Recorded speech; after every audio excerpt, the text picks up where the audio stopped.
On January 29, 1886, a quiet patent was filed in Germany. No parades, no engines roaring through the streets. Just ink on paper. Yet that document would change how humanity moves forever. And the man behind it? Carl Benz. But here's the twist. The first car didn't become famous because Carl Benz drove it. It became famous because his wife did. Carl Benz was a brilliant engineer. And a terrible businessman. His invention, the Benz patent motor wagon, worked, in theory, a three-wheeled vehicle, a gasoline engine, a world first. But there was a problem. People laughed. They called it unreliable, dangerous, useless. Even investors refused to believe it could replace horses. Carl Benz hesitated, so his wife didn't. In August 1888, Bertha Benz made a decision that would shock Europe.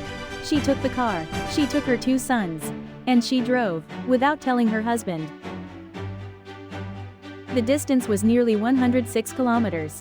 From Mannheim to Pforzheim, no gas stations, no mechanics, no road signs. Bertha solved problems on the road.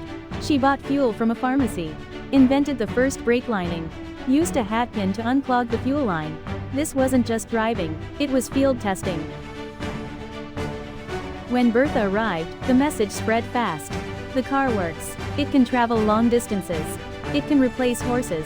Orders followed. Investors followed. History followed. Carl Benz had invented the automobile. But Bertha Benz proved it belonged in the real world. Innovation doesn't end with invention. It ends when someone dares to use it. The world remembers Carl Benz. But it moves forward because of Bertha Benz. The first car was patented in silence. But it was proven in courage. And that courage changed the world.